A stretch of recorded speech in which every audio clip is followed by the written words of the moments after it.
peut se lancer direct, hein, Souleymane, comme ça Vas-y, vas-y, on vas-y. optimise ton temps.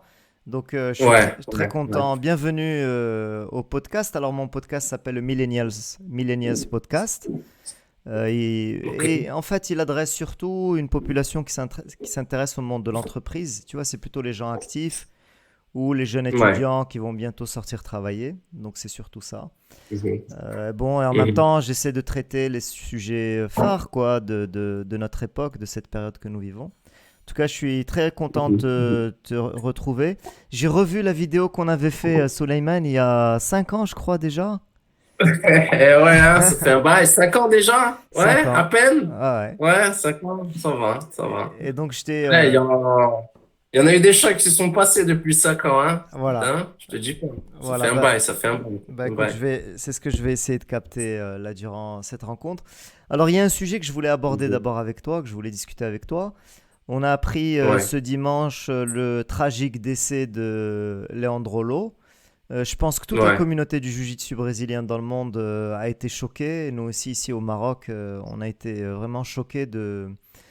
de ce drame, en Ouais, fait. c'est une tragédie, hein. Ouais, ouais, Voilà. c'est tragique, ouais. Voilà. Ouais, Donc ouais. Leandro Lo, qui a été 8 fois champion du monde de jiu-jitsu brésilien et qui avait Ouais. une capacité en fait à faire le show et en même temps il avait une technicité extraordinaire. Et Ouais. c'était plutôt quelqu'un de bon vivant. C'est comme ça qu'on le voyait dans les médias. Voilà, est-ce que tu Ouais. peux nous partager un petit peu les infos que tu as? Toutes les infos sont en brésilien. Est-ce que tu peux nous dire un petit peu ce que tu sais? Ouais. Ouais, ouais, ouais. Mais écoute, la dernière fois que j'ai vu les news, ça fait peut-être 2 jours, voilà, la dernière actualité qu'il y a. Ben voilà, c'est l'histoire il était dans une soirée avec des amis. Un gars est venu les importuner. Il a pris leur bouteille. Ils avaient une bouteille d'alcool sur une table. Voilà, c'était des amis qui avaient réservé une bouteille, qui avaient réservé une table. Le gars, voilà, il a voulu les provoquer. Leandro Lo, il l'a mis par terre, il l'a immobilisé. Il y a pas eu d'infos sur s'il l'a frappé. Si, voilà, apparemment, c'est juste une immobilisation. Après, il l'a laissé partir. Et apparemment, à ce moment-là, dès qu'il a laissé le gars se lever, le gars, c'est un flic. Ils appellent ça, ici au Brésil, ils appellent ça la police militaire. Ouais, Il avait une arme avec lui. Et voilà, il lui a foutu une balle dans la tête. Voilà. Froidement, comme ça. incroyable. Et ouais, ouais. Donc, Et voilà. Apparemment, ils se connaissaient déjà. ok, Ils avaient déjà eu une altercation avant. Et il faut comprendre que Leandro Lo, voilà, c'est une star au Brésil. ok. Et ce gars-là, voilà, c'est pas quelqu'un de connu, c'est juste un flic. Il est ceinture, je pense, violette de Jiu-Jitsu. Donc, c'est sûr qu'il connaissait Leandro Lo. Voilà, il était peut-être même fan.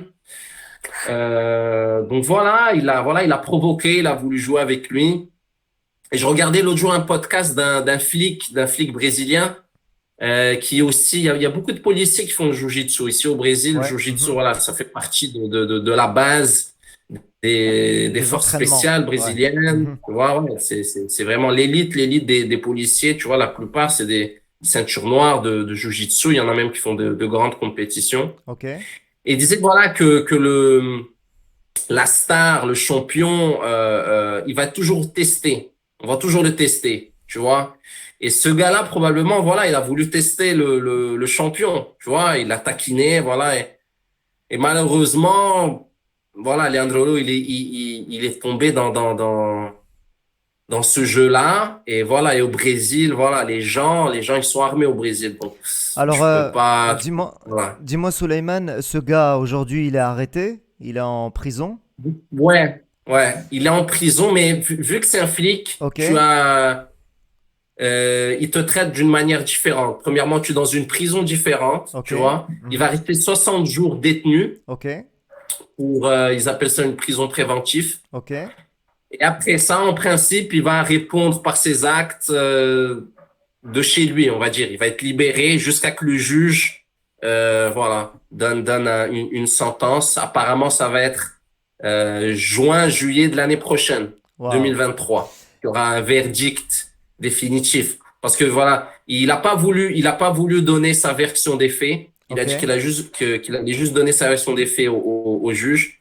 C'est un gars qui étudie beaucoup ça. Apparemment, c'est un gars qui a étudié la criminologie. Il a un doctorat, il a un master, donc il connaît bien les lois brésiliennes. Il sait comment ça fonctionne, tu vois. Donc, il va Waouh. tout faire pour pouvoir, voilà, écoper le moins d'années possible. Hmm.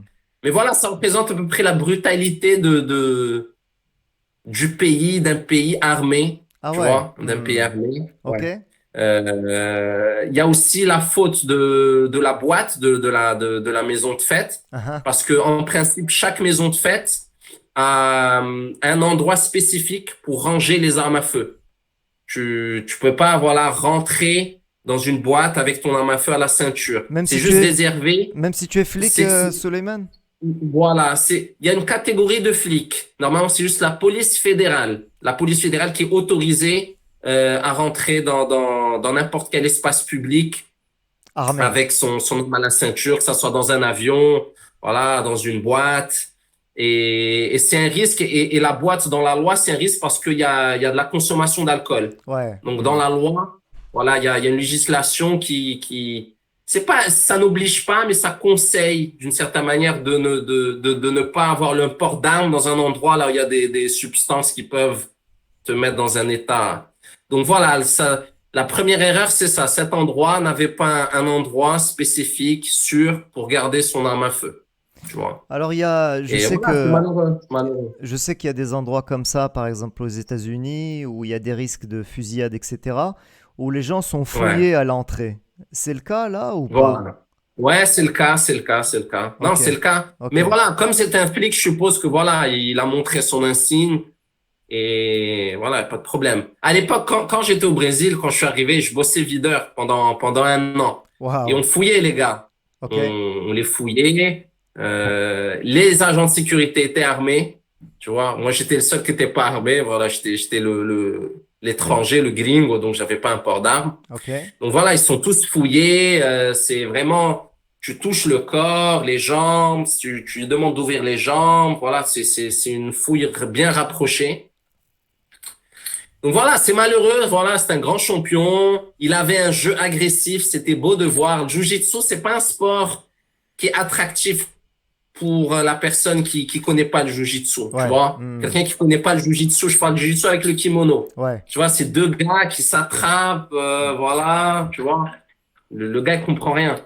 Donc, Par c'était un contre, gars qui était agressif, ouais, qui cherchait la finalisation. hmm, Tu vois, il était explosif. Il avait un charisme. hmm, Il avait, tu vois, il bougeait les foules. hmm, Quand Leandro Lo, il faisait les compétitions au Brésil, dans le Brasileiro, ouais, c'est le championnat brésilien national. C'est le plus grand championnat qu'il y a au Brésil, et un des plus grands championnats au monde. mhm, Voilà, c'est tout le stade qui s'arrêtait pour voir Leandro Lo, voilà, faire ses combats. Parce que hmm, voilà, c'était explosif, c'était beau à voir, c'était, comme ils disent ici, c'est porrada, porrada, c'est la guerre, c'est la hmm, guerre. hmm. Et aujourd'hui, tu le vois pas dans les matchs Jiu-Jitsu, c'est les points, c'est beaucoup de points, c'est beaucoup de stratégie, c'est un peu trop réfléchi. Hmm. Et le public veut pas voir ça. Le connaisseur, peut-être que le connaisseur aime bien, voilà, c'est stratégique, tu vois. Mais sincèrement, moi qui fais du jiu-jitsu, ça fait 12 ans, je préfère voir un match chaotique qu'un match trop stratégique parce que Bien ça fait, sûr, bien sûr, c'est ennuyant. ils Voilà. sont Après ennuyants. 5-6 minutes, voilà, de la même chose répétitive, c'est pas beau à voir, tu vois. Et du coup, Souleymane, tu peux nous parler un petit peu de la sécurité au Brésil de façon générale? Tu disais que les gens sont armés. C'est quoi les risques Ouais, ouais, je vais te donner l'exemple de Rio. Moi, j'habite à Rio, hein, Ok, ma première année au Brésil, ça a été à Minas Gerais. C'est à peu près à, on va dire, 8 heures peut-être de voiture de Rio. mhm, C'est l'intérieur du Brésil. Mais Rio de Janeiro, le grand problème, c'est que il y a les favelas. Donc les favelas, favela, ça vient du mot d'une plante. C'est une plante qui naît dans les montagnes. ok. Donc les gens pauvres habitent là-bas. Donc c'est des maisons faites voilà, ce En qu'ils ont dans la main, zinc, ils font. ouais, ce qu'ils trouvent sous la Voilà, main, ouais. ouais. Mhm, Et le grand problème, c'est que le contrôle de ces endroits, l'État n'a pas main mise sur ces endroits. Donc, t'imagines, dans ton territoire national, l'État n'a pas main mise, n'a pas contrôle sur une partie du territoire national. Hmm. Et voilà, c'est les trafiquants qui ont ce contrôle. Donc, c'est la drogue, c'est le trafic de drogue, basiquement. Donc, voilà, il y a ce contrôle. Donc, toi, tu dois faire gaffe quand tu rentres dans une favela. Le flic ne peut pas rentrer dans une favela. S'il te chope avec une insigne de flic, avec quelque chose, t'es mort. Voilà, il y a beaucoup d'histoires à Rio de Janeiro de flics qui montent dans sa voiture, il met le GPS. Ok. Il y a beaucoup d'histoires comme ça. Je t'enverrai un podcast. Mhm. Et voilà, des fois, le GPS, il se trompe. Ok. Tu rentres dans une ruelle. Mhm. Le gars, voilà, parce que c'est des petites ruelles. Des fois, tu te rends pas compte. Tu rentres dans ces ruelles et voilà, c'est des gens avec des gros calibres. C'est des armes de guerre. Ouais, C'est ouais. pas un pistolet, hein, c'est des armes de guerre. C'est des gros calibres de guerre, ce que tu vois dans les films. Je suis déjà allé dans des favelas, dans plusieurs favelas. Et c'est ce que tu vois dans le film, dans le fameux film, la Cidade de Deus. Yes. La Cité de Dieu. Je sais pas Yes. si tu connais. Ouais, D'ailleurs, ouais. c'est un beau film à voir. Mhm. Et ça représente vraiment Rio de Janeiro, ou peut-être même pire, tu vois. Donc vraiment, le policier, quand il rentre là-bas, voilà, il se fait tuer. Il se fait tuer. Il y a l'histoire d'un flic qui est resté pendant 6 heures coincé à l'intérieur de la favela. Wow. Il a confronté à lui seul plus de 50 trafiquants Wow. avec une seule arme. Wow. Et il a survécu. Il a réussi à appeler des renforts. Et c'est très complexe de rentrer dans une favela parce Hmm. que c'est des petites ruelles et c'est une élévation. Donc, quand les forces spéciales font leur rentrée dans une favela, c'est pas un territoire plat. Il y a beaucoup de ruelles, il y a beaucoup de maisons, donc tu as beaucoup d'angles. Et voilà, tu peux te faire tirer n'importe quel endroit. Donc les gars, même les gars, ils sont entraînés, ils ont fait voilà tous les cours, ils vont aux États-Unis avec les forces spéciales, tu vois. Et même comme ça, ils ont des difficultés. Il te dit que les Américains, quand ils viennent ici, les Européens quand ils viennent ici, ils disent on ne sait pas comment vous faites, on ne sait pas comment vous faites. C'est incroyable comment vous faites pour survivre. Alors, Donc voilà, c'est le grand problème qu'il y a ici. Ils il ont y la a, main mise sur ça. il y a un autre film qui traite de ça, c'est La Popée, c'est ça? Comment ça, Ah oui, comment oui, oui, s'appelle oui, oui. la police Ouais, militaire? Bop. C'est La Popée. Puis voilà, c'est les forces spéciales de Rio de Janeiro, voilà, qui sont appelés pour rentrer dans la favela. D'ailleurs, Et c'est un. Hmm. ils sont spécialisés dans les infiltrations dans les favelas. Hmm. Donc, et il y en a beaucoup aussi qui font du jiu-jitsu, il y a beaucoup de ceintures noires qui font du jiu-jitsu. Mais tous, quand tu vois les interviews, ils sont tous désespérés parce qu'ils disent, ça sert à rien. Moi, je rentre dans la favela aujourd'hui, j'en tue 5, j'en prends 10 à la prison, et le lendemain, il y en a encore 20, il y en a encore 30. Hmm. C'est un cycle qui se répète pas, parce que la loi au Brésil, elle est flexible. Donc le gars, il a 50 grammes, 10 grammes de cocaïne, il va prendre 6 mois de prison, 1 an, il va bien se comporter, il va sortir avant. S'il est mineur, la plupart c'est des mineurs, Hmm. même s'il tue quelqu'un, il va pas prendre la prison, il va juste aller dans une école pour faire une réhabilitation. Donc les flics ici, ils sont usés, tu vois. T'imagines, chaque jour tu fais ton boulot et tu sens que ça sert à rien, tu Hmm. vois. Hmm. Et l'insécurité, tu le sens dans la population. Tu le sens dans la population. Parce que tu marches dans la rue et à n'importe quel moment, tu te dis que tu peux te faire braquer, tu vois. Parce que il y a aussi ça, il y a les braquages à main armée ici. Wow. Beaucoup, beaucoup de vols de voitures. Voilà, donc c'est vraiment c'est les gars en moto qui sont en deux avec leurs armes. Ils t'abordent, descendent ta caisse, te font descendre, ils montent dans ta voiture et ils se cassent avec la voiture. Ça, c'est le meilleur des scénarios. Hein. Ça, c'est le meilleur des scénarios. Hmm. Voilà, ils t'ont pas fait mal, on t'a pas tué, on t'a pas pris ton téléphone pour te vider tout ton compte bancaire, on t'a pas emmené avec eux dans la voiture, pour qu'ils t'emmènent avec eux dans la favela, pour qu'ils demandent une Une rançon. rançon. Hmm. Ouais, voilà. Ok. C'est des histoires que tu écoutes, c'est pas des films, c'est des histoires que tu écoutes Hmm. quotidiennement. Hier, je parlais à un ami, Ah ah. là, la sœur à sa femme, elle a déposé sa fille à l'école dans un quartier chic Mhm, à Barra. mhm. Barra, d'ailleurs, le nom de l'académie de Gracie Jiu-Jitsu, Barra. c'est Barra, voilà. Mhm, Voilà, c'est le nom du quartier. mhm. Et elle venait de déposer sa fille de 7 ans à l'école. Et elle est montée dans sa voiture. Au moment où elle allait rentrer dans sa voiture, il y a deux mecs qui sont arrivés. Ils l'ont braquée et ils l'ont demandé d'aller avec elle dans la voiture. Waouh, Tu vois, ils sont montés et elle a commencé à pleurer, à crier, parce elle avait un bébé de 7 mois dans les bras. waouh. Donc, ils ont pas de peine, ils s'en foutent que tu sois vieux, jeune, que tu es un bébé, tu vois. Donc, voilà, c'est cette situation que tu vis quotidiennement, tu Hmm. vois. Moi, quand je sors dans la rue, tu vois, je regarde à droite, à gauche, je fais attention. Mon téléphone, j'essaie de pas voir d'application de banque, tu vois, l'argent que j'ai, le gros de l'argent que j'ai, je le mets pas sur mon téléphone, tu vois. J'ai une assurance. Tous les Brésiliens, on a tous une assurance. C'est peut-être, je sais pas, 100 dirhams par mois que tu payes. C'est une assurance qui te couvre on va dire, je sais pas, jusqu'à 200, 300 000 dirhams si on te vole, si on te braque, on te force à faire un transfert. Des fois, ils te forcent. Vas-y, fais-moi un transfert, fais-moi un transfert. Tu vois?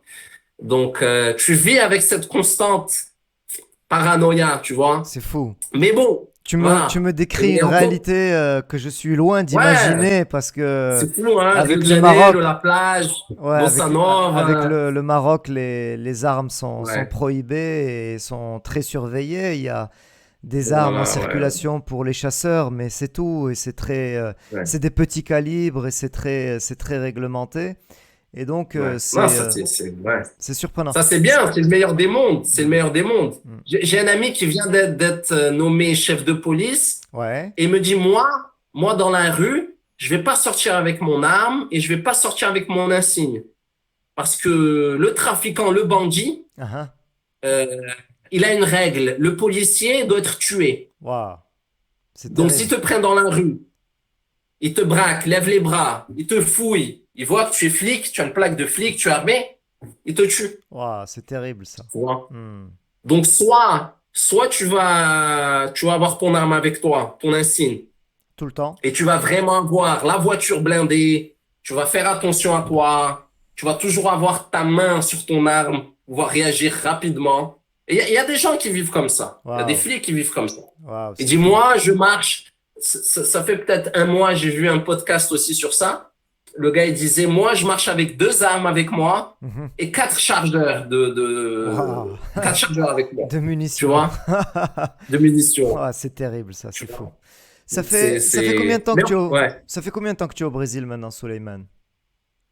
ça fait, je suis arrivé au Brésil, j'avais 20 ans, on va dire, 21 ans. J'ai Ok. 31 ans, ça fait 10 ans. Ah 10 ans ouais. que je suis au Brésil. Waouh. Ouais, ça passe vite, Ah ouais, ça c'est passe vite. passé dans un clin d'œil.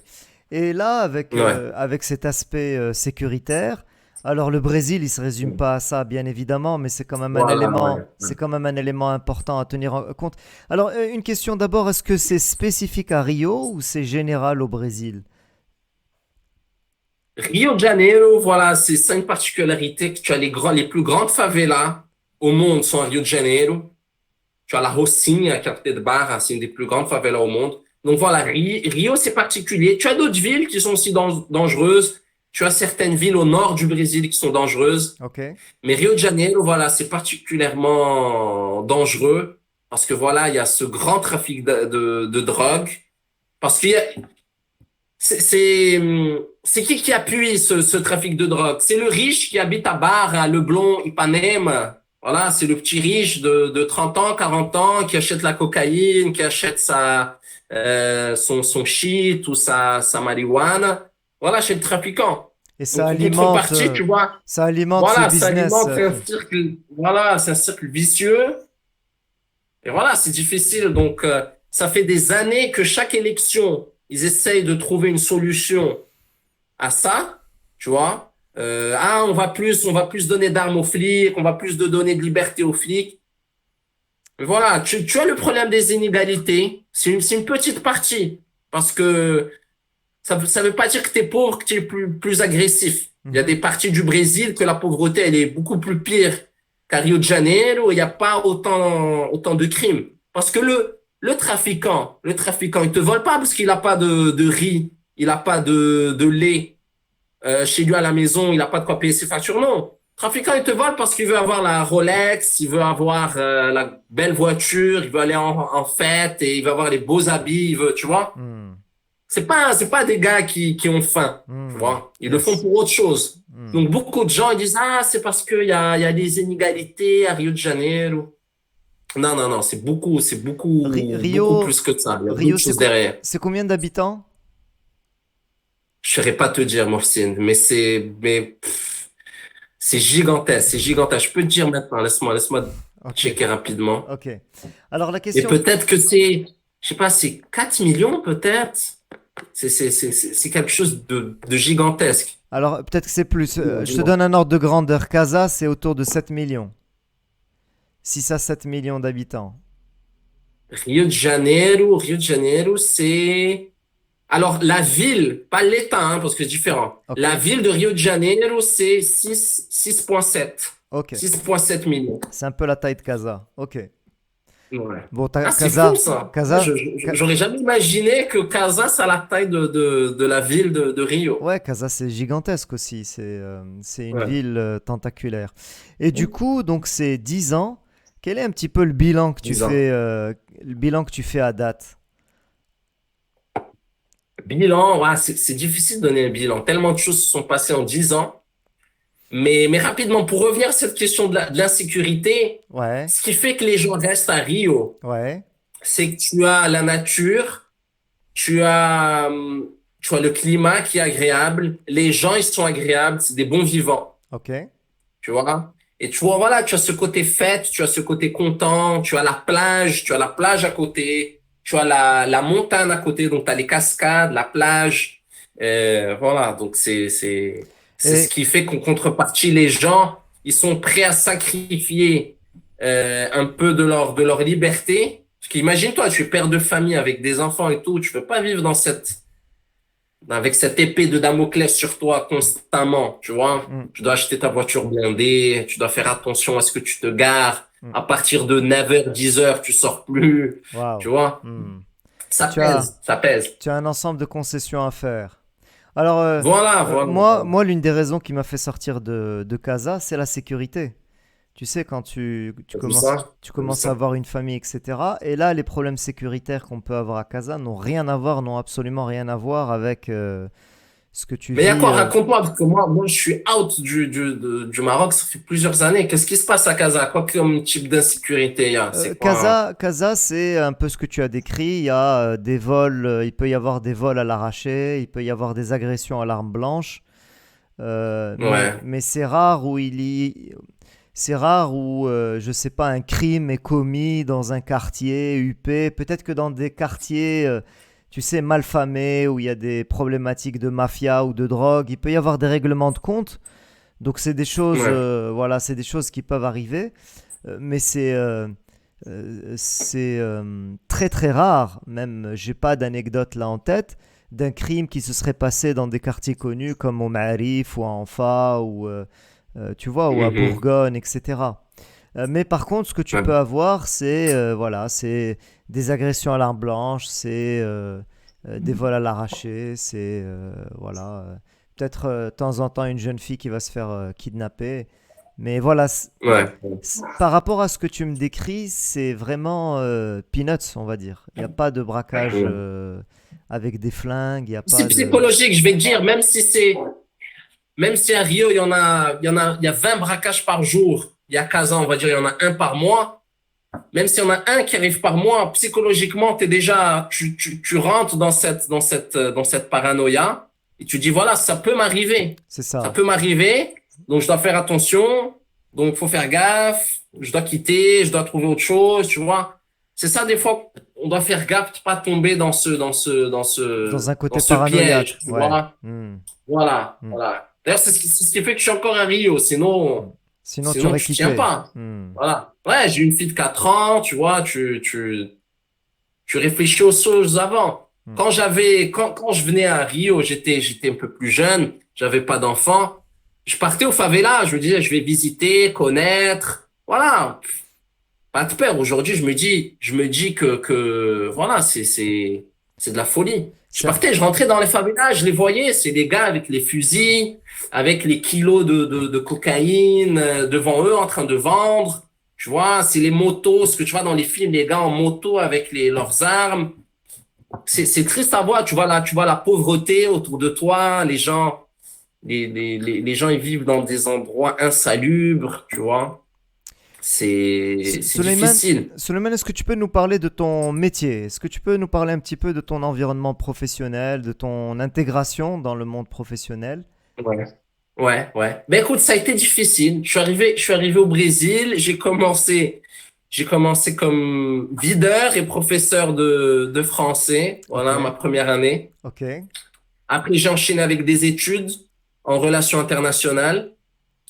Et j'ai fait des stages par-ci par-là. J'ai fait des stages dans l'hôtellerie. mhm, J'ai réussi après à avoir un stage à l'ONU, à Brasilia, la capitale. Très belle magnifique, ville, magnifique. incroyable. Voilà, c'est une très belle ville. Et après, j'ai enchaîné dans une multinationale, là où je suis actuellement, Ok, là où je m'occupe de tout ce qui est la gestion de la santé des plateformes de pétrole au Brésil. Parce waouh, que particulièrement Rio de Janeiro vit beaucoup du pétrole. ok, On est un grand producteur de pétrole au monde, ok, le Brésil. ok. Donc voilà, tous les problèmes qu'il y a sur les plateformes de pétrole, tous les problèmes qui sont associés à la santé, ma boîte, moi particulièrement, s'occupe de ça. Donc, par exemple, Mohsin, il est à bord. C'est des accidents qui arrivent quotidiennement parce que tu travailles avec des grosses machines. Ouais, Hein, t'es au bout de nulle part c'est dans offshore, l'océan. hein, ouais. Hmm. Ah, ah, Voilà, c'est offshore. Donc, c'est mhm. à des heures en hélicoptère. C'est à 2, 3 heures en hélicoptère. Et voilà, il y a des gars des amputations, Waouh, euh, des attaques cardiaques, ok, des insuffisances respiratoires. Avec le Covid, c'était critique, hein, parce qu'il y avait des gens qui testaient positifs à bord. Donc, on s'occupe d'organiser, on va dire, d'une certaine manière, le rapatriement de ces personnes sur Terre. Donc, on a notre propre équipe médicale, on a notre propre hélicoptère, donc on organise tout ça. On va chercher la personne sur la plateforme, on la ramène sur Terre, on l'aide, on l'amène à l'hôpital. Enfin, on s'occupe du début jusqu'à la fin. La personne est malade, on la ramène en terre, elle est soignée, après elle est libérée, tu vois. il y a Donc on combien gère de... les plus grosses boîtes, c'est Petrobras, c'est Transocean, c'est Total Energy, la boîte française, Trident aussi qui est française. Donc voilà, il y a beaucoup de boîtes internationales qui explorent le pétrole brésilien, Sur une tu vois. plateforme offshore, il y a combien de personnes qui y travaillent? Ça dépend. Chaque plateforme a une taille, mais ça varie entre 300 personnes. Ah ouais, c'est énorme. Ouais. Hmm. Tu as même tu as même des hôtels. C'est des plateformes, Ok, mais c'est un hôtel. Par exemple, tu as une plateforme pétrolière ouais, et annexé à cette plateforme pétrolière, tu as une autre plateforme qui sert comme hôtel pour que les gens puissent dormir dedans. waouh. Parce que c'est des endroits très petits. Tu Hmm. vois, normalement, c'est des cabines là où 3, 4 personnes dorment ensemble, tu Ok, vois. ok, Normalement, c'est juste le capitaine, le gérant de la plateforme qui ont une chambre à eux seuls. Normalement, les gens, ils restent à bord. C'est des durées qui varient entre 15 jours, un mois, tu vois. Et ok. psychologiquement, c'est difficile pour ces Ouais. gens-là. C'est C'est isolé. comme des marins en fait. Ouais, exact. T'es isolé de ta famille. Hmm, Voilà, t'es dans un endroit clos. hmm. Tu vis avec des gens constamment collés l'un à l'autre. Tu vois. Tu as aussi le stress. Tu as une bombe en bas de toi. Tu vois, tu as une bombe à Ouais. retardement en bas de toi. Il y a déjà eu des accidents. Ils sont rares, mais il y a déjà eu ça.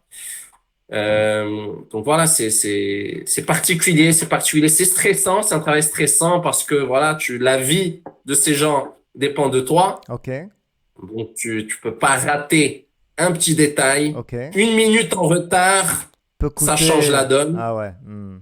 Voilà, tu as le côté du climat. Si Rio de Janeiro, c'est une ville là où il pleut beaucoup. Ok. Donc, quand la météo n'est pas favorable, le vol, l'hélicoptère peut pas voler Waouh. parce que tu mets en danger le pilote, le médecin Le staff. et l'infirmier qui est à bord. Donc, ça Waouh. vaut pas la peine des fois de tuer trois, quatre personnes dans Pour en sauver l'hélicoptère pour une. sauver une personne. Hmm. Voilà. Donc, c'est rare, mais ça arrive des fois de faire un sacrifice. La personne est en train de mourir à bord et tu choisis ton équipe, l'intégrité physique de l'équipe. Et c'est pas juste ça. Le vol peut peut-être même arriver jusqu'à la plateforme. Mais à cause du climat et des vents, Il peut pas se il y a le poser. risque que l'hélicoptère s'écrase dans la plateforme, mais c'est une bombe. Waouh. C'est-à-dire, tu Hmm. t'écrases dans une plateforme pétrolière, tu fais tout exploser, tu Hmm. vois. Hmm. Donc, tu tues tout le monde. Hmm. Donc Du voilà, coup, c'est stressant, mais j'aime bien. Tu vois, j'aime bien parce que je viens du monde du jiu-jitsu, le monde des compètes, de l'adrénaline. Donc, c'est pas ce boulot, tu restes assis en train de remplir des papiers, en train de remplir de la paperasse constamment. Non, tu vois, tu es actif, tu es en contact avec les gens, tu gères les gens, tu as cette adrénaline, tu vois, quand tu as quand tu dois aller sauver quelqu'un, organiser toute cette logistique. c'est magnifique. Donc, pour moi, Donne-moi, donne- ça fait 4 ans, ouais, 4 ans à peu près que je suis dans ce poste. Mais c'était difficile. C'est difficile d'être étranger et d'avoir et voilà, d'avoir un boulot ici parce que tu as cette vision qui reste attachée à ton nom. Hein? Souleymane Ben Yekhlef. Tu vois, il vient d'où ce gars? Arabe, ils associent déjà arabe, musulman. Tu vois, et le gars, il associe, et on est en 2022, mais ça existe encore. Les gens, ils associent arabes, musulmans à terrorisme, extrémisme, peut-être pas terrorisme, mais peut-être quelqu'un d'extrémiste, quelqu'un d'intolérant, quelqu'un qui n'est pas ouvert, tu vois. Et donc, il y a un peu, Et je sentais, il y a un peu de je discrimination. sentais ouais, tu le sens, ça. Dans les interviews pour être embauché, il y a toujours cette question, tu es musulman, c'est quoi ta religion, tu vois? Une question que je suis sûr que si tu t'appelais André Manoukian, on te poserait pas ce type de questions. Donc voilà, c'est une réalité, tu dois vivre avec. Euh, Moi, personnellement, je dis que je suis pas musulman parce que ça vide beaucoup de choses. Parce que tu vois bien, ah non, mais je suis un musulman plus light, je suis un musulman pas Tu rentres extrémiste. dans la Une justification. fois, voilà, une fois que tu vas dire musulman, tu vas avoir cette étiquette collée à toi, tu Mhm, vois. mhm. Ouais, c'est compliqué, c'est compliqué. Mais bon, Par c'est pas toutes contre, les boîtes, mais par contre, je sens que beaucoup de gens, tu n'aides pas à améliorer l'image, tu vois. Parce que si, voilà, ouais, parce que si c'est que ouais, les ouais, musulmans, tu vois, ouais. ou certains qui s'associent à l'islam et aux musulmans et qui peut-être ne le représentent pas de la meilleure manière, tu vois, s'expriment et se font connaître, etc., ça n'aide pas non Ouais. plus la culture et la religion. Ouais, c'est ça, tu dois essayer de choisir, voilà, c'est-à-dire, t'es dans une interview d'embauche, tu dis, bon, voilà, tu essaies de te faire vendre, Hmm. hein, t'es une marchandise, donc, qu'est-ce que le gars veut acheter? Et la nationalité, elle joue ou pas? Le fait d'être marocain, est-ce que ça a un avantage, un désavantage? Est-ce que les gens sont plutôt neutres? Voilà, comme je t'ai dit, la nationalité, je pense pas que c'est un problème. Je pense que c'est plutôt la culture, tu vois. Leur problème, je pense que c'est ça, c'est les films qu'ils voient, Hmm. les films qu'ils voient. D'ailleurs, il y a une série très connue au Brésil, Ouais, ça fait bon des années, qui s'appelait Clone. Et voilà, c'est une série qui se passait au Maroc, les femmes voilées, les gars qui marchaient en chameau, à dos de chameau, qui tuaient à coups de sabre, le gars qui volait.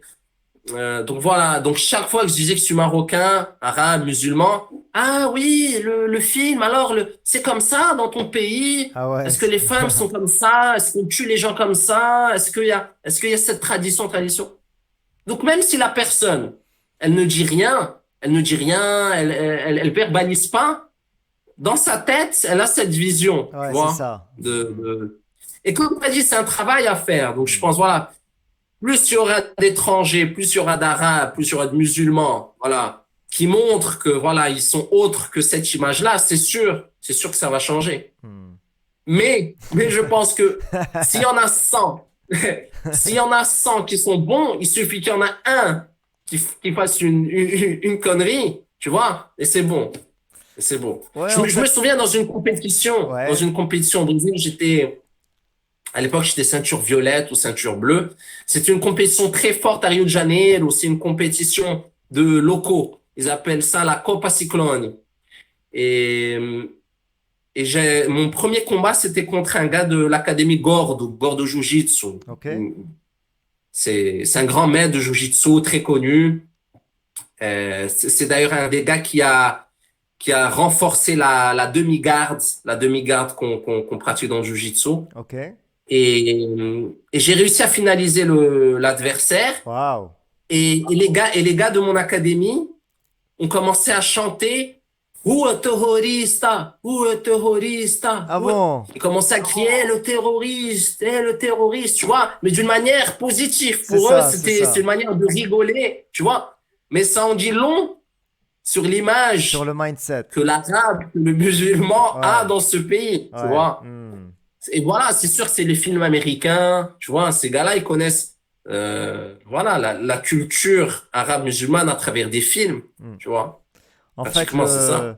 l'inconvénient de cette histoire, mais bon, là, on est en train de switcher vers une discussion qui est politique, mais c'est en fait tout le travail qu'ont fait les États-Unis sur, tu sais, il y a beaucoup de Ouais. documentaires qui décortiquent comment les Non, États-Unis ont diabolisé l'arabe, ont diabolisé le musulman, et c'est à des c'est fins, ça. ça a été à des fins stratégiques. Et donc forcément, ils ont un tel pouvoir médiatique que ça marque les esprits Ben là, et il y oui, a ben beaucoup oui, ben oui. d'amalgames, surtout si la personne elle voyage pas, elle se documente pas, etc. Bon bah, l'association elle est vite faite. Sinon, Ouais, Souleymane, d'un point de vue sur ton job, d'un point de vue ouais. relation entre les gens, management, organisation, qu'est-ce que tu peux en dire? Est-ce que c'est plutôt des environnements ouverts? Est-ce que c'est plutôt participatif, délégatif? Est-ce que c'est Ouais. plutôt directif? Euh, c'est quoi un... Je vais te donner l'exemple de ma boîte. C'est un chirurgien, neurochirurgien de Rio de Janeiro, très connu. Ok. Voilà, il a travaillé pendant une vingtaine, trentaine d'années. Mhm.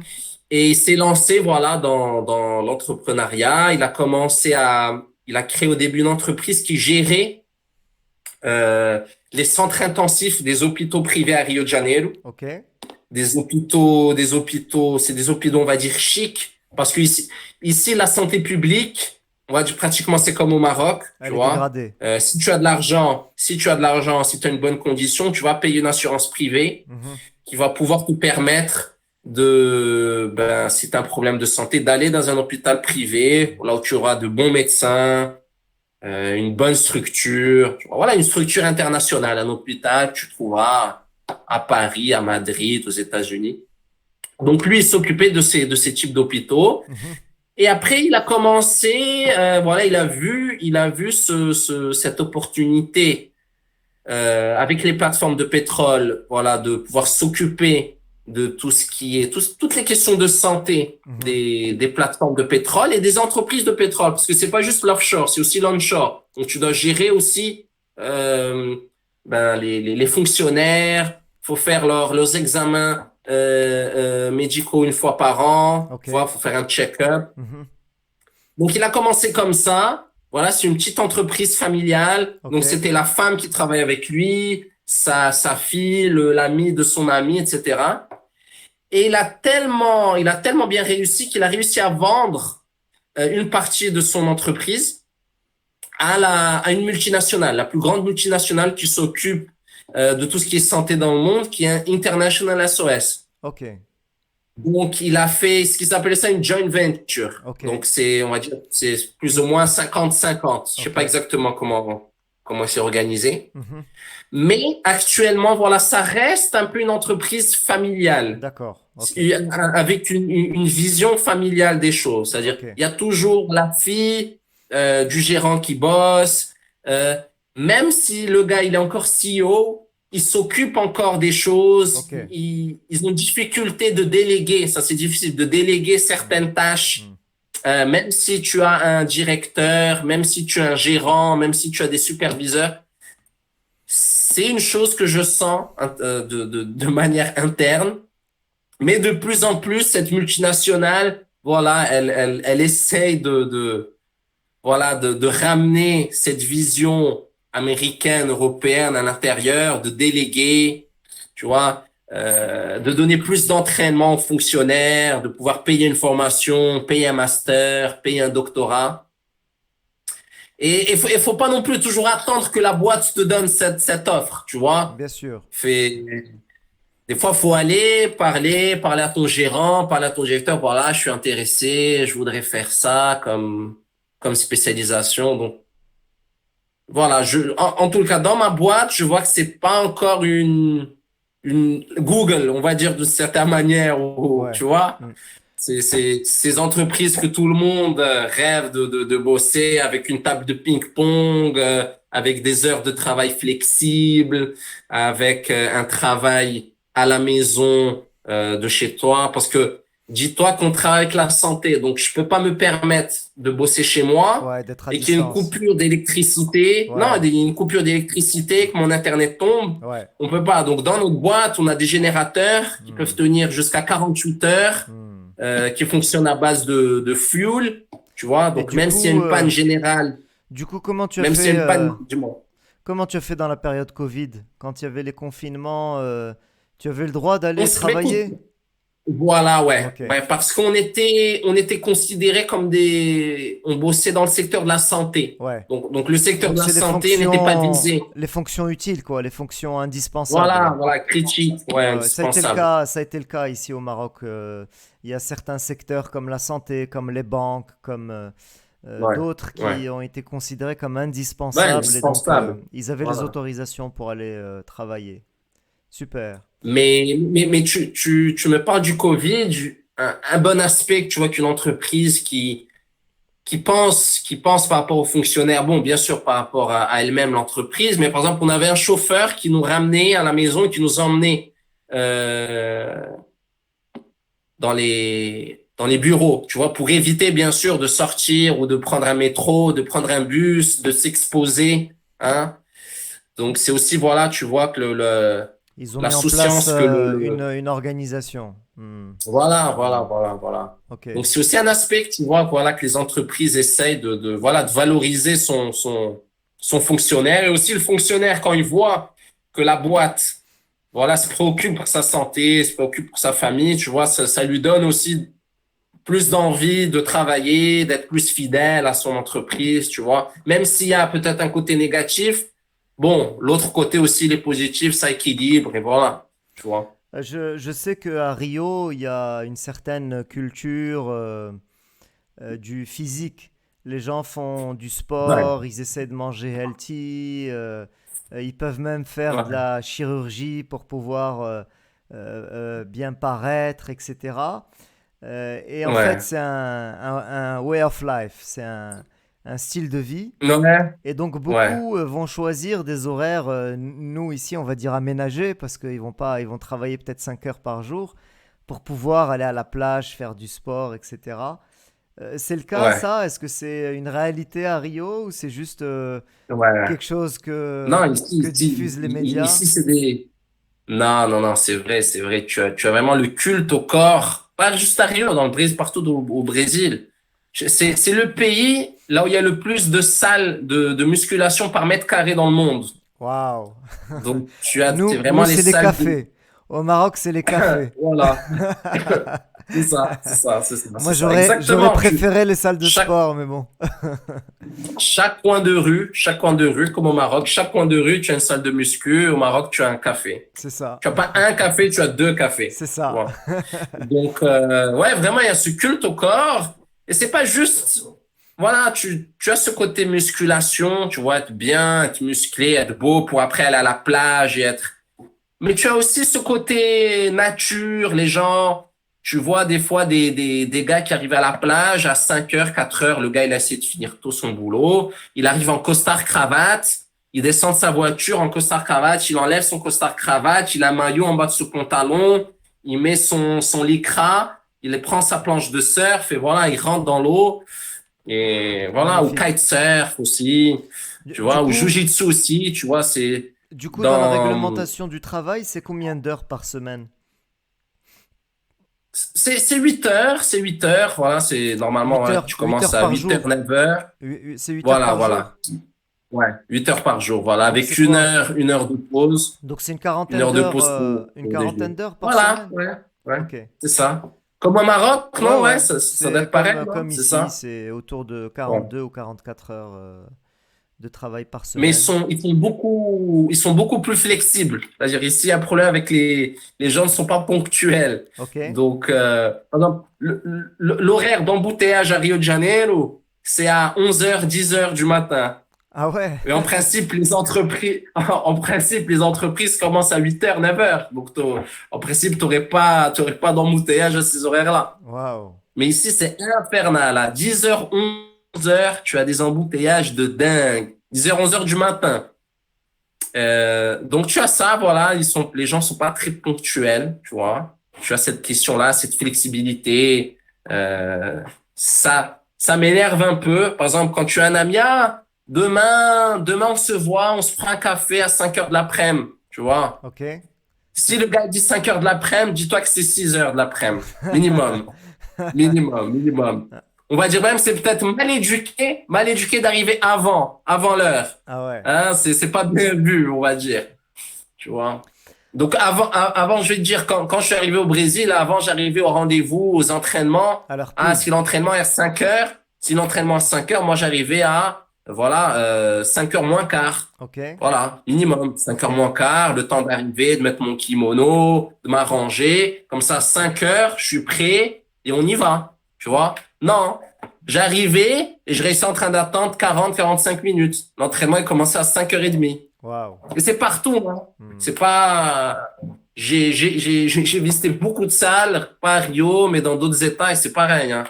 C'est très difficile d'aller dans une salle, là où là où il y a cette rigueur d'horaire. Maintenant, avec ce côté business, il y a les nouvelles salles de Jiu-Jitsu qui sont un peu plus focalisées sur le père de famille, la mère de famille qui travaille. Tu vois, donc c'est un tatami clean. Tu arrives, il te donne le kimono, tu sors, tu donnes le kimono, il te lave le kimono. Comme ça, la prochaine session, tu auras un kimono clean. Tu vois, tu as toute une structure d'horaire. Tout est clean. Ok. Tout est clean. Après, voilà, je compare aux salles de Jiu-Jitsu, Classique. voilà, Habituel. voilà, habituelles qu'il y a partout. Ça, 90, 80, 98% des salles de Jiu-Jitsu au Brésil, voilà, c'est la guerre. Tu arrives avec le kimono tout déchiré, tu vois, tu arrives à l'heure que tu veux. C'est la guerre et voilà, tu vois, c'est le chaos. Souleyman, comment tu te Non, projettes? mais voilà, mais c'est ce que je veux dire. Financièrement, c'est pas, ils ont vu que c'est pas intéressant pour eux, les salles de Jiu-Jitsu, tu vois. Ouais. C'est très rare que je vois un prof de Jiu-Jitsu qui me dit, ah, je suis bien, j'arrive à payer toutes mes Ouais, factures, bien j'arrive à me sûr, bien faire un sûr. voyage Bien une sûr. fois, deux fois par an. C'est Parce que pareil ici. il y a pas de gestion. Voilà, il y a pas une gestion, il y a pas un marketing, tu C'est vois. pareil ici. C'est pareil ici. Les instructeurs d'arts martiaux de façon générale, c'est sauf si c'est des owners de salles, mais le plus souvent c'est un deuxième job en fait. Et Ouais, ils peuvent ouais, pas. ouais. Hmm. Ouais, tu dois avoir la vision que tu as d'une multinationale, d'une boîte. Voilà, c'est un business et ça peut être du jujitsu, ça peut être Pourtant, de la pourtant, capoeira, du saut en... pourtant, Soleiman, les Brésiliens sont des sportifs de façon générale, et c'est pas le cas au Maroc. Au Maroc, Ouais, le Marocain est sportif quand il est jeune. Mais dès qu'il a, je sais pas, dès qu'il se marie, dès qu'il a 30 35 ans, ça y est, tu vois, ouais, la ouais. Il n'y a proportion pas de, cette culture. ah non, non, Ouais, la proportion de Marocains qui s'entraînent à partir un certain âge, je sais pas, à partir de 35 ans, elle est très rare, tu vois. ouais, ouais. Et donc, je suis un peu surpris que tu me dises quand même ça, parce que les Brésiliens sont plutôt des sportifs. Ouais. Et donc, peut-être qu'un instructeur au Brésil devrait mieux, tu vois, mieux toucher, mieux gagner qu'au Maroc. Ouais. Bon, Ouais. après, Non, il faut, il y a, c'est une question de pouvoir non, d'achat aussi. non, il y a une législation, c'est-à-dire, par exemple, les professeurs de salles de musculation, il y a toute une loi qui les protège, ils ont une assurance, ils ont, voilà, c'est des contrats, voilà, c'est comme si bossaient dans n'importe quelle entreprise, les coachs. Quand tu vas dans une salle de muscu, il y a un gars qui t'aide, voilà, fais comme ça, non, le biceps, c'est comme ça, le dos, tu vois. Après, je sais pas si au Maroc, si c'est vraiment bien fait comme ça, un contrat Ouais, c'est sérieux le avec cas, c'est le assurance cas. santé, C'est le cas. Au avec une Maroc, retraite. il y a eu un boom des salles de gym. Tu vois, du fitness, des salles de gym. Ça fait une dizaine d'années maintenant, peut-être un peu plus, où on a vu ouvrir de jolies salles avec de belles infras, etc., avec des gens un peu mieux payés, etc. Bon, on est encore loin du modèle des États-Unis ou de certains pays européens, mais il y a eu quand même un boom, tu vois, du fitness. Avant, je sais pas, il y a 20 ans peut-être ou 25 ans, c'était surtout des petites salles de quartier, des petites salles de musculation de quartier. Il n'y avait pas encore, tu vois, les grosses infras, etc. Et ça a beaucoup changé il y a 10-15 ans au Maroc. Mais est-ce qu'au Maroc, des fois, la vision que j'ai, euh, je sais pas, mais souvent, les bonnes idées de business, de salle de sport, comme ça, normalement, c'est des étrangers qui viennent, ou c'est par exemple des Marocains expatriés qui reviennent et qui s'installent et qui se basent sur un modèle européen pour avoir un bon modèle de business. Bah, C'est le, ça, c'est toujours le cas. Les grandes salles au Maroc, la plupart, c'est des étrangers Alors, qui les écoute, détiennent ou pas? peut-être dans certaines villes en particulier, comme je pense à Marrakech, c'est peut-être plus le Ouais, cas à Marrakech où peut-être il y a plus d'étrangers, d'expatriés qui ouvrent des gyms, etc. Mais c'est vrai que la plupart des gyms qui ouvrent, et même ceux tenus par des Marocains, sont inspirés des modèles européens et américains. Donc, le owner ouais, va voir ce qui se passe un petit peu ailleurs et comment sont gérés les gyms. Et, tu vois, et ouais. maintenant, c'est plutôt des sortes de complexes multidisciplinaires, tu vois, où tu trouves de la muscu, C'est des arts martiaux. C'est du très CrossFit. générique, c'est Maintenant, assez il y a générique. Voilà. CrossFit Si partout. t'es un Maintenant, puriste, CrossFit. si t'es un puriste, tu vas pas trop aimer ces environnements-là parce que tu as besoin de précision, tu as besoin de, tu vois, de Ouais. choses authentiques, tu as besoin d'une certaine maîtrise, d'un certain niveau pour pouvoir t'y Ouais. entraîner, mais tu peux y aller pour pouvoir faire un peu de cardio ou t'entretenir, tu vois, c'est des endroits où tu peux aller pour pouvoir Tu sais, ça me t'entretenir. rappelle quoi, ça? C'est comme la pizzeria que après 2, 3 mois, elle voit qu'elle fait pas un bon chiffre d'affaires, elle commence à vendre des sushis, commence à vendre des jus healthy, elle commence, tu vois, et après C'est ça devient un exactement petit ça. chaos, tu C'est vois. exactement ça. Bon. En fait, les gyms, ils ont pas, si tu veux, ils ont une orientation très business et ils n'ont pas un projet, c'est pas un projet sportif derrière, tu vois. Il n'y a pas une ambition Non. derrière, je sais pas, peut-être que certains vont vouloir former des champions ou d'autres, ils vont implémenter une certaine vision du fitness ou d'autres, ils vont introduire le MMA et donc ils vont se focuser dessus. C'est comme tu as dit, c'est voilà, ils commencent par Ouais. la pizza, ensuite c'est les sushis, ensuite c'est les tacos, et voilà, et tu essaies de faire un peu de tout. Ouais. C'est ça, il faut pas, je pense que la vision, il faut pas perdre son essence, on va dire, l'essence de ton business. Tu vois, ah, moi, j'adore le jujitsu. Tu vois, j'adore le jujitsu. Je veux former des compétiteurs. Tu vois. Mais sincèrement, former des compétiteurs, tu vas gagner Mm, 0 0 dirhams, 0 reais. mm. Nada. Tu vois, normalement, c'est des gens qui viennent d'une situation financière misérable. C'est pas un gars qui va te payer par mois. Tu vois, donc tu peux pas dépendre d'athlètes. Donc voilà, tu dois garder cette essence et en contrepartie, voilà, donner des cours à des pères de famille, des gens qui travaillent, des enfants, tu vois, mais ne pas perdre ta base, tes racines, tu vois. Sinon, après, tu te perds C'est totalement ça. dans ton modèle de business. C'est ça. En fait, Et tu les vois, tu vois la d'autres plupart, académies qui. c'est très juste ce que tu dis, Souleymane, et la plupart, ils ne ciblent pas une certaine catégorie de clients, tu vois. Ils essayent d'être Ouais, génériques pour pouvoir taper large, et c'est finalement, ça, c'est tu vois, ça. c'est quand Et tu, et à la fin, tu prends soin de personne. ouais, c'est Le ça. client, il se sent pas Ça veut dire important.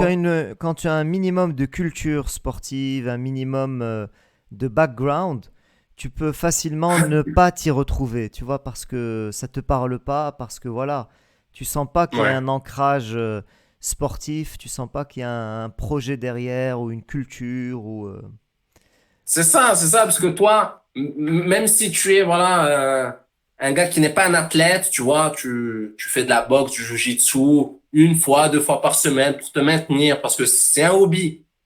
Mais quand tu rentres dans la salle et tu vois de l'autre côté, ah, regarde, c'est les athlètes, tu vois, waouh.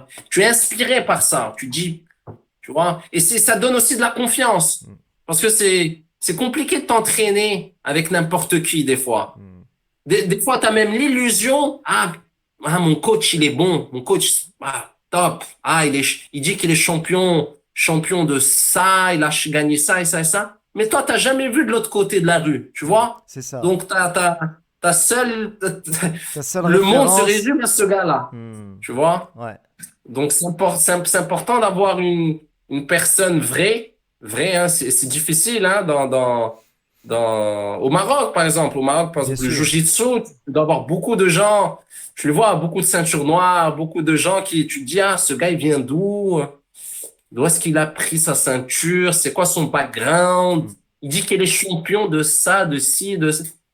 Tu vois, quelqu'un qui connaît pas le monde du Jiu-Jitsu, il va, ouais, champion de ça, c'est ok, tu ça. vois. Hmm, Et voilà, et ça, c'est dans tout dans la vie, tu hmm, vois, dans le Jiu-Jitsu, dans le monde des entreprises. Les gens, voilà, qui falsifient leur CV, hmm. il y en a des dizaines, tu vois, même des ministres, hein, on a déjà eu des exemples des ministres en France, des ministres partout, et là, ils falsifient leur CV, donc c'est difficile, hein, Hmm.